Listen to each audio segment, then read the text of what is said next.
নমস্কার বন্ধুরা, আশা করছি সবাই ভালো আছেন। আজ একটি ব্লগ ভিডিও নিয়ে আমি হাজির হয়েছি বিপাশা রান্নাঘর চ্যানেল থেকে। মামা বাড়ি এসেছিলাম, মামা বাড়ি এসেই হঠাৎ পড়লো এই গাছটি চোখে, তাই আপনাদের সাথে শেয়ার করছি এই গাছটির ব্যাপারে।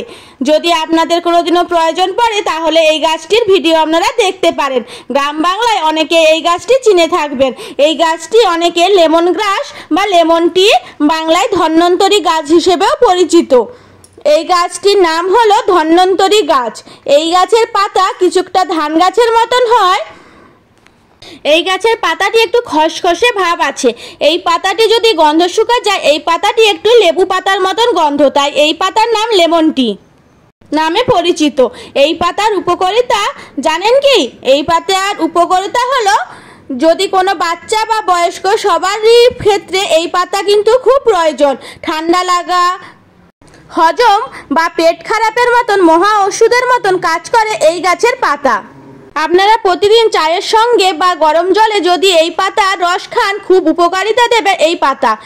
যদি স্বাদ বাড়ানোর জন্য কিছুটা 1 চামচ মধু মিশিয়েও খেতে পারেন এই পাতার রস। এই পাতা কিন্তু বাচ্চা বা বয়স্ক স্মৃতিশক্তিতে ভালো উপকারিতা দেয়। পিরিয়ডের সময় পেটের ব্যথা ও মানসিক শান্তির আরাম দেয় এই পাতার রস।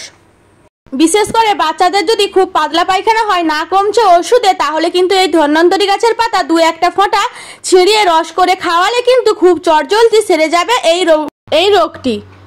নমস্কার, আজ এই অবধি। ভালো থাকবেন, সুস্থ থাকবেন। ভিডিওটি কেমন লাগলো জানাবেন। যদি চান আমি শরবত বা চা তৈরি করে দেখাতে পারি।